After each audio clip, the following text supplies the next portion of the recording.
Hola hola et bienvenue à tous dans cette nouvelle vidéo où on va voir ensemble ce que tu dois arrêter absolument de faire en 2025 pour réussir sur Instagram et dans ton business. Mais avant, sache que j'organise un challenge 100% gratuit du 5 au 7 mars où je serai tous les jours en live avec toi pour te conseiller, te donner mon avis sur ton business, t'encourager et tu auras accès à du contenu exclusif. Vraiment, rejoins-nous. On est déjà pas mal à t'attendre et si ça t'intéresse, je t'invite à regarder le lien en description. Bon les gars, on est en 2025 et je vois encore énormément de personnes qui font des erreurs qui expliquent pourquoi elles ont toujours pas de vente et toujours pas de visibilité. Tu te demandes sûrement pourquoi est-ce que ton contenu ne marche pas, pourquoi est-ce que t'as pas de likes, pas de abonnés, pas de vente. Aujourd'hui, je vais te dire absolument tout ce que tu dois savoir et tout ce que tu dois arrêter pour enfin avoir les résultats que tu souhaites. La première erreur, c'est de poster du contenu sans objectif clair. Beaucoup de gens ont le mindset de dire je vais poster du contenu pour être actif. C'est pas comme ça que ça marche. Alors oui, c'est important d'être actif, mais il faut être actif en ayant de bonnes raisons. En fait, chacun de tes posts, il doit avoir une intention. Et il faut vraiment que tu saches avant de poster c'est quoi l'intention, parce que si toi-même tu sais pas quelle est l'intention du post, bah c'est normal que t'aies pas de résultat. Les posts, ils ont à chaque fois un but différent. Il y a des posts qui vont être uniquement pour vendre. Ça c'est par exemple les posts avant, après ou les posts purement témoignages. Et quand je dis post, j'évoque aussi les stories dedans. Mais je vais dire post pour simplifier la vidéo. Il y a des posts qui vont être créés pour faire réagir. Les posts à débat, les posts où tu prends position. Il y a des posts où tu vas éduquer ton audience parce que tu vas vulgariser des propos, tu vas faire naître une graine dans leur cerveau. Moi, je t'invite vraiment à faire cet exercice à chaque fois que tu doutes et de l'avoir tout le temps sur papier et de le faire aussi mentalement, c'est de te demander pourquoi quelqu'un s'arrêterait sur mon post et agirait dessus. Si t'as pas la réponse, c'est qu'il y a un problème. Et un exemple tout bête que j'ai envie de te dire, c'est que toi, quand tu t'arrêtes sur un post, qu'il soit lié au business ou pas d'ailleurs, ça peut être, on a tous des passions hormis le business, ça peut être la musique, ça peut être le rap, le jazz, ça peut être la cuisine, ça peut être la politique.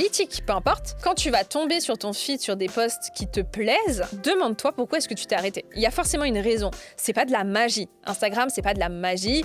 Il y a des choses qui plaisent, il y en a d'autres qui plaisent pas. Ce n'est pas les astres ni la lune qui a décidé que ça allait marcher. Ce sont des choses qui sont explicables. Je t'invite à faire comme exercice dès qu'un post te plaît, et c'est ce que moi je fais, et c'est pour ça que j'arrive à avoir plein d'idées de contenu et à comprendre un peu quel post marcherait. Dès qu'il y a un post qui me plaît, je me l'envoie moi-même ou à un autre compte que j'ai, et j'essaye de noter tout de suite qu'est-ce qui m'a plu. Est-ce que c'est la musique? Est-ce que c'est le décor? Parce que forcément, si c'est beau, moi ça m'attire. Est-ce que c'est aussi la personne? Parce que je la trouve peut-être attirante, entre guillemets, parce que oui, le body privilège peut exister pour certains posts. Est-ce que c'est aussi le fait que ça soit bien cadré, que ça soit lumineux? Est-ce que c'est le titre où je me suis dit, waouh, attends, le titre il a l'air trop. Enfin, il m'attire, quoi. Je suis curieuse de savoir qu'est-ce que cette personne veut dire.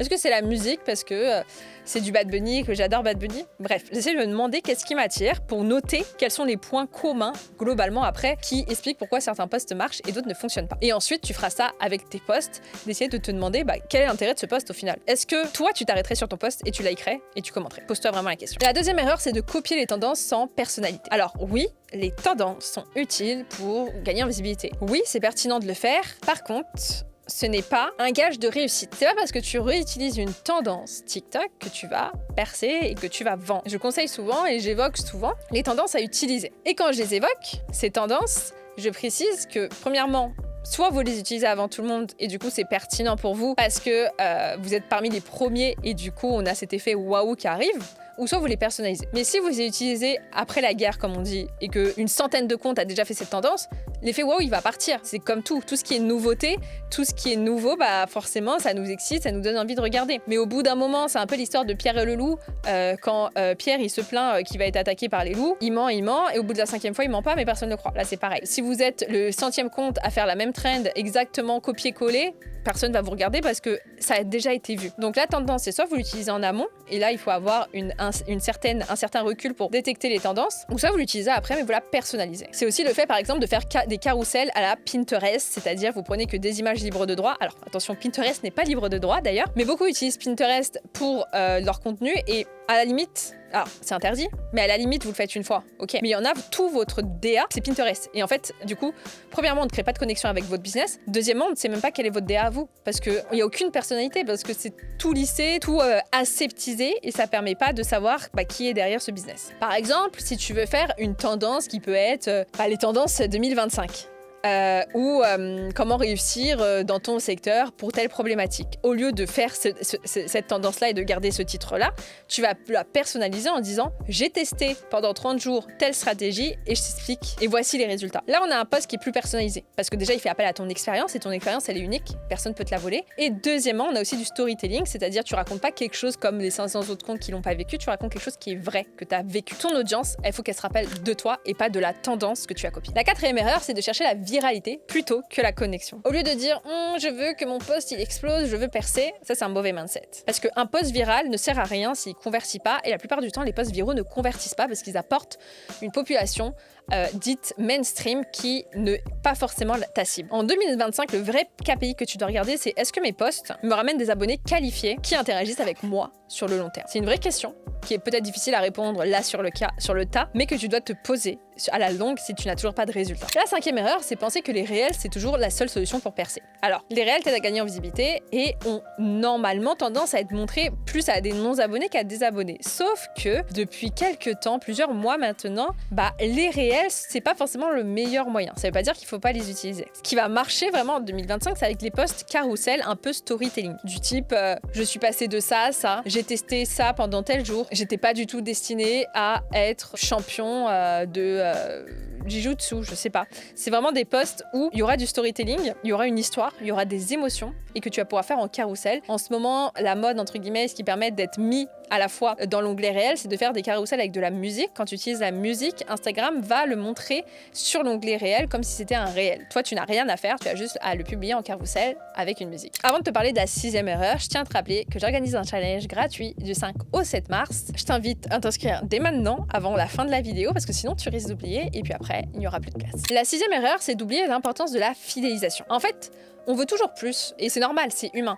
On veut toujours plus d'argent, on veut toujours plus d'abonnés, et on n'est jamais satisfait réellement de ce que l'on a. Mais avant de vouloir plus, est-ce que déjà tu vends à ton audience actuelle et est-ce que déjà tu la fidélises? Est-ce que déjà tu as une communauté? Parce qu'en réalité, un abonné, un seul, ça vaut plus que 1000 abonnés. Donc là, les conseils que je peux te donner, je t'invite aussi à regarder un épisode de podcast sur le sujet de comment créer une communauté engagée. Mais là, les petits conseils que je peux te donner, ça va être vraiment de créer des conversations intimes avec ta communauté, de créer des moments exclusifs avec ta communauté. Ça peut être des lives privés, les mettre en amis proches, ça peut être de créer un canal Telegram, Instagram, de leur répondre, de leur donner des ressources en avant-première. C'est aussi montrer ton vrai quotidien au final. Parce que les gens, en 2025, ils en ont un peu marre de voir le cliché de l'entrepreneur qui gagne de l'argent, qui vit à Dubaï et voilà, tout va bien, de SDF à millionnaire, blablabla. Non, les gens, ils ont besoin de voir aussi la vraie vie. Tout le monde ne se réveille pas à 6h du mat en buvant du matcha, en faisant du sport. Tout le monde ne fait pas du yoga. Tout le monde ne dort pas à 20h. Tu es humain, donc c'est peut-être ton cas, mais tu as aussi des choses qui sont normales. Ce n'est pas inhumain que de regarder Netflix, ce n'est pas être débile que de scroller, ce n'est pas être feignant que de dormir jusqu'à 10h. Ça arrive. Et c'est important de le montrer pour déculpabiliser aussi et montrer aux autres que tu es un humain et que tu n'es pas un robot. Et enfin, ce que tu peux faire, c'est aussi faire participer ton audience, soit pour tes produits, mais aussi pour les prochains sujets. Par exemple, quel post vous voulez voir? Aidez-moi à trancher le prochain post de ce soir. Aidez-moi à trouver le nouveau sujet pour une vidéo YouTube, etc. Et enfin, l'une des dernières erreurs, c'est de se focaliser sur le nombre d'abonnés plutôt que sur la qualité. C'est un peu ce que j'ai dit tout au long de cette vidéo. Avoir 10 000 abonnés fantômes ne sert à rien. Je te donne l'exemple d'une influenceuse qui se nomme Harry, qui a 1 million d'abonnés, a décidé de créer une marque de vêtements. Elle avait 1 million d'abonnés, elle n'a fait au final qu'une trentaine de ventes. Donc c'est tout ça pour te dire que les abonnés ne servent à rien, ce qui compte c'est la communauté. Donc l'objectif de 2025, si tu me regardes, c'est pas de te focaliser uniquement sur des stats qui vont booster ton ego. Alors attention, je dis pas qu'il faut pas regarder, qu'il faut pas faire attention, parce que si au bout de 6 mois, tu perds plus de 1000 abonnés par jour, c'est qu'il y a un problème. Néanmoins, il faut pas se focaliser que sur ça. Parce qu'au final, tu préfères quoi? Avoir 10 000 abonnés et avoir 0 € ou avoir peut-être 5 000 abonnés mais faire 10 à 15 000 € par mois? Pose-toi la question. Donc n'hésite pas à me dire des choses que tu comptes implémenter dès aujourd'hui. Et un petit rappel pour te dire de ne pas hésiter à t'inscrire à mon challenge gratuit qui aura lieu du 5 au 7 mars où pendant 3 jours, je vais t'accompagner. On va parler de mindset, on va parler des stratégies 2025, on va parler de comment monétiser son audience et comment vendre. Donc vraiment, ne tarde pas à t'inscrire, les places sont limitées. Le lien est en description. Et je te dis à très vite.